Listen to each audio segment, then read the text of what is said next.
అభినందనలు, శుభాభినందనలు. ఈరోజు చాలా శుభదినం. పుట్టపర్తి సత్యసాయి శత జయంతి వేడుకల నుంచి నేరుగా ఈ కార్యక్రమానికి వచ్చాను. కోయంబత్తూరు నుంచి ప్రధానమంత్రి మాట్లాడినప్పుడు ఆయన కూడా దీన్ని రెఫర్ చేశారు. బాబా శత జయంతి వేడుక హాజరు కావడం ఎంత సంతోషంగా ఉందో, అన్నదాతకు అండగా ఉండే కార్యక్రమానికి రావడానికి నాకు దానికంటే ఎక్కువ ఆనందం, సంతోషం ఉందని చెప్పి కూడా నేను మీకు తెలియజేస్తున్నా. 2024 జనవరి 19న రా కదలి రా కార్యక్రమంలో కమలాపురానికి వచ్చాను. నాడు మీలో ఏ ఉత్సాహం జోరు కనిపించిందో నేడు అదే జోష్ కనపడస్తా ఉంది. చాలా ఉత్సాహంగా ఉన్నారు. మొన్న కడపలో మహానాడు పెడితే మీరంతా గ్రాండ్ సక్సెస్ చేశారు. అందరూ అన్నారు ఇది సక్సెస్ అవుతుందా అనుకున్నారు, కానీ కడప గడ్డ మీద మన సత్తా ఏంటో నిరూపించారు. ఎన్నికల ముందు సూపర్ 6 హామీలు ఇచ్చాం. ఆ రోజు అందరూ కూడా ఇది సాధ్యమా అన్నారు. నాడు మాట ఇచ్చినట్టే ప్రతి హామీని అమల్లోకి తెచ్చాం. 17 నెలల కాలంలో సూపర్ 6 హిట్ చేసి అవునా కాదా అని మిమ్మల్ని అడుగుతున్నా. తల్లికి వందనం, శ్రీశక్తి ఉచిత బస్సు, దీపం 2, ఎన్టీఆర్ భరోసా పింఛన్లు, 20 లక్షల ఉద్యోగాలు, mega DSC, Annadata Sukhibhava, PM Kisan. ఇవన్నీ కూడా జయప్రదం చేసింది ఈ ఎన్డీఏ ప్రభుత్వం అని చెప్పి కూడా నేను మీకు తెలియజేస్తున్నా. సంక్షేమం, అభివృద్ధి, సుపరిపాలనకు నాంది పలికాం.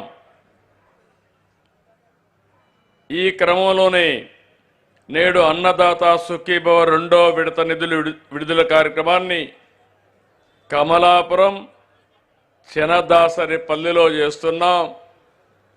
చెట్టు కింద ఆహ్లాదకరమైన వాతావరణంలో ప్రకృతి కూడా చాలా బాగుంది. ఇక్కడ ఉంటే ఆక్సిజన్ కూడా మంచి ఆక్సిజన్ వస్తుంది. ఇంకా 4 రోజులు ఎక్కువ బతికే అవకాశం కూడా ఉంటుంది. అలాంటి మంచి ప్రదేశంలో ఈ కార్యక్రమానికి మనం శ్రీకారం చుట్టాం.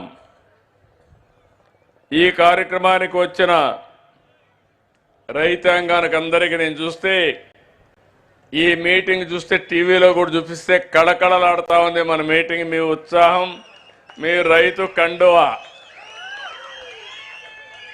ఈ 2 కూడా హైలైట్స్ అయినాయి.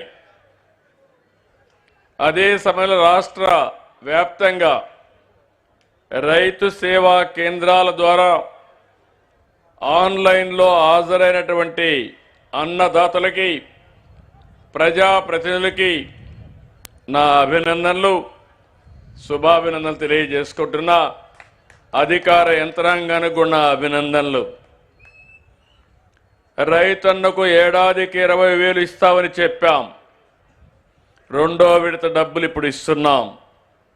ఈ స్కీమ్ కింద తొలి విడతలో 3,174 కోట్ల రూపాయలు ఆగస్టులో జమ చేశాం. 2వ విడత 3,135 కోట్లు మీ అకౌంట్లో జమ చేశాం. మీకు ఏదైనా అనుమానం ఉంటే మీ బ్యాంక్ అకౌంట్ ఒకసారి చెక్ చేసుకోండి. ఇప్పుడే అందరికీ డీబీటీ వచ్చిందా లేదా? సెల్ ఫోన్లు ఉన్నోళ్ళందరూ చేలు పైకెత్తండి. ఓకే, బ్యాంక్ అకౌంట్ వాళ్ళు కూడా చేలు పైకెత్తండి. ఉంటే ఒకసారి చెక్ చేసుకొని నాకు చెప్పండి. వచ్చిందా? వచ్చింది అన్నాడు చేలు పైకెత్తండి. మా రైతు కూడా టెక్నాలజీ వాడుతున్నాడు. అందుకే ఈరోజు చాలా ముఖ్యమైన విషయం, అది కూడా నేను మాట్లాడతాను. ఈరోజు ఒక్క నిమిషం చెక్ చేసుకొని నాకు చెప్పాలి మీరు. రేపటి నుంచి మీకు చాలా నేర్పించాలి నేను. రాష్ట్రం మొత్తం రైతాంగాన్ని బాగు చేయాలంటే టెక్నాలజీలో మీరు బాగా ఇప్పుడే ఒక కుర్రాడు వచ్చాడు నా దగ్గరికి. ఇప్పుడే వచ్చి Avinash Royal Pasupaleti founder CEO company పెట్టాడు స్కిల్ రేస్ అని. నేను 10 మందికి ఉద్యోగాలు ఇస్తాననే పరిస్థితికి వచ్చాడు. రైతులు కూడా ఆ స్థాయికి చేరాలి. అందుకే ఈ కార్యక్రమంలో మీరు చూస్తే ఇప్పుడే ప్రధానమంత్రి గారు మాట్లాడారు. మీరు ఆ విషయం గుర్తుపెట్టుకోవాల్సిన అవసరం ఉంది. దానికంటే ముందు 46,85,838 మంది అన్నదాతలకి 14,000 చొప్పున ఈ కూటమి ప్రభుత్వం మీ అకౌంట్లో జమ చేశాం. ఇంకొక 6,000 మూడో విడతలో వేస్తాం.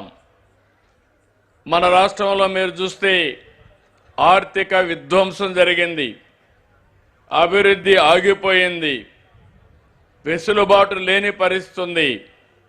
చెప్పిన మాట నిలబెట్టుకోవడానికి ఎన్ని ఆర్థిక ఇబ్బందులున్నా ఏమాత్రం ఆలస్యం చేయకుండా 2 విడతలు కలిపి 6,310 కోట్ల రూపాయలు అన్నదాతకి ఇచ్చాం, మీ అకౌంట్లో జమ చేశాం. ఇది మా చిత్తశుద్ధి అని మరొకసారి మీ అందరికీ విజ్ఞప్తి చేస్తున్నా. అయితే ఈరోజు రైతన్న భవిష్యత్తు మార్చే మార్పు గురించి మనం ఆలోచించుకోవాలి. మీ అభిప్రాయాలు, ఆలోచనలు, అవసరాలు కూడా మనం చర్చించుకోవాలి. ఆచరణలోకి తీసుకురావాలి. సాగు తీరు మారాలి. వ్యవసాయం లాభసాటి కావాలి. అన్నదాత బతుకు మారాలి. దీనికోసమే మనం ఆలోచిస్తే అనేక విధాలుగా మనం ముందుకు పోతున్నాం. ఈరోజు ప్రధానమంత్రి గారు ఉపన్యాసం కూడా మీరు విన్నారు. ప్రకృతి సేద్యం రాబోయే రోజుల్లో ప్రకృతి సేద్యం ఏ దేశం కానీ ఏ రాష్ట్రం కానీ ముందుంటే ఆ రాష్ట్రానిదే భవిష్యత్తు. అప్పుడే రైతు సమస్యలకు పరిష్కార మార్గం. నేను అందుకనే మీ అందరికీ ఒక సూచన చేస్తున్నా. నేను ఎప్పుడు కూడా ఒక సంస్కరణలకు నేను నాంది పలుకుతాను. ఈ రైతులంతా కూడా నేను కూడా ఒక రైతు బిడ్డ.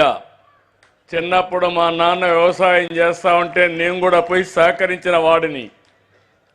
అక్కడి నుంచి ఒక రైతు బిడ్డ ఇన్ని సంవత్సరాలు రాజకీయాల్లో ఉండడమే కాకుండా సమర్థవంతంగా పాలన అందజేసి సుపరిపాలనకు నాంది పలికామంటే ఇక్కడుండే రైతులంతా కలిసి మీ వ్యవసాయంలో లాభసాటిగా చేయలేమా అంటే చేయగలుగుతామనేది నా అభిప్రాయం అని మరొక్కసారి మీ అందరికీ హామీ ఇస్తున్నా.